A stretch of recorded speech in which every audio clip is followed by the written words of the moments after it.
तो साथियों नमस्कार, जय हिंद और जय भारत। दोस्तों, यदि आपकी डिसेबिलिटी पेंशन रिजेक्ट हो गई है, जिसका कारण दिया है कि ये जो आपकी डिसेबिलिटी है वो पीस लोकेशन में हुई है, तो इसको आप जरूर चैलेंज करें। और दूसरा, हमसे कंसल्ट करने के लिए इस नंबर पर आप हमसे संपर्क कर सकते हैं। यदि आपकी डिसेबिलिटी पेंशन रिजेक्ट हो गई है, कोर्ट केस करना चाहते हैं, तो ये हमारा नंबर है। हमारी बहुत अच्छी एडवोकेट की टीम है जो आपके केस को स्टडी करेगी, रिसर्च करेगी और कोर्ट ऑफ लॉ में चैलेंज करेगी। तो कोर्ट केस के लिए आप हमसे संपर्क कर सकते हैं। आज हम दोस्तों बात करेंगे वीडियो में साइकेट्रिक डिसेबिलिटी में, यदि आप लो मेडिकल कैटेगरी हुए हैं और फिर बाद में आपका इनवैलिड मेडिकली बोर्ड आउट करके आपको घर भेज दिया गया, या आपका शेल्टर अपॉइंटमेंट कंसीडर नहीं किया गया परमानेंट लो मेडिकल कैटेगरी होने के बाद, या पहले आप परमानेंट लो मेडिकल कैटेगरी हुए और फिर बाद में आपका शेल्टर अपॉइंटमेंट आपको दे दिया गया 2 साल के लिए, या जब तक आपका नेक्स्ट रिकेट ड्यू था तब तक के लिए, और फिर बाद में किसी कारण के चलते आपका शेल्टर अपॉइंटमेंट विड्रॉ कर लिया गया और आप रिलीज मेडिकल बोर्ड के थ्रू डिस्चार्ज गए।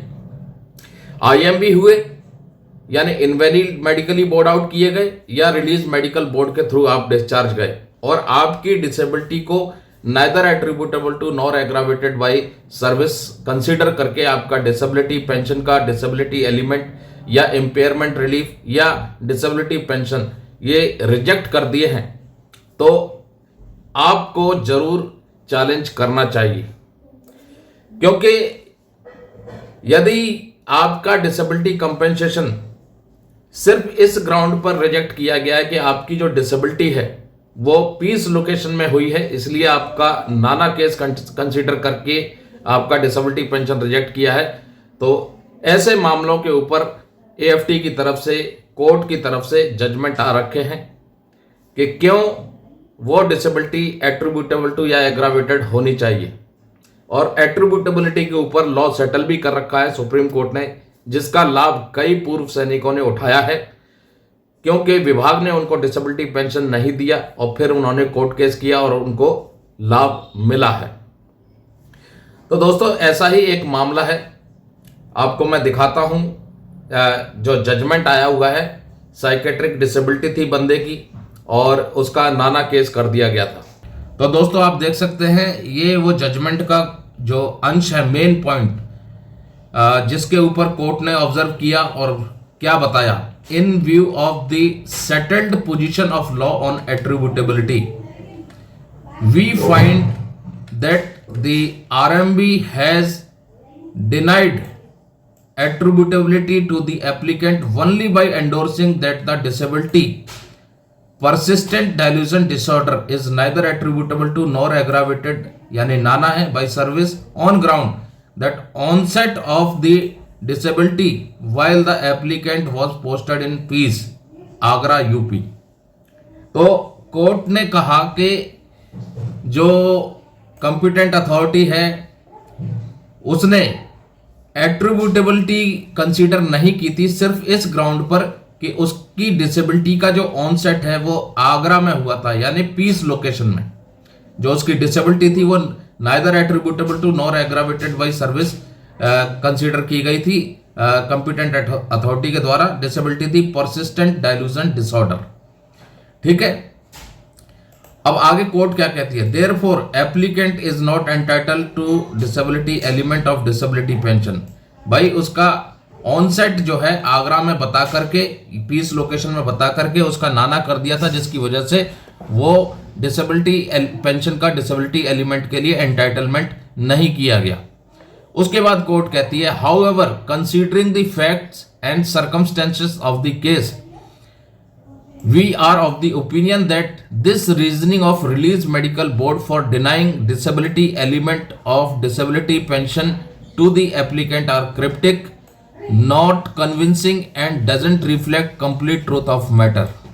ठीक है, बिल्कुल क्लियर कट। कोर्ट क्या कह रही है कि हमने जो भी फैक्ट्स, इस सर्कमस्टेंसेस देखे हैं इस केस में, और उससे हम इस ओपिनियन पे आए हैं कि जो रिलीज मेडिकल बोर्ड है जिसने डिसेबिलिटी एलिमेंट, डिसेबिलिटी पेंशन का जो है मना कर दिया, सिर्फ ये रीजनिंग दे करके कि ये डिसेबिलिटी पीस लोकेशन की है ऑनसेट, तो ये क्रिप्टिव बताया और नॉट कन्विंसिंग बताया कि ये जो रीजन दिया है आरएमबी ने, ये एक तो क्रिप्टिक है और कन्विंस भी नहीं कर रहा है, और दूसरा पूरी सच्चाई भी बयान नहीं कर रहा है। अब आगे कोर्ट कहती है, peace station have their own pressure of rigorous military training and associated stress and strain of military service.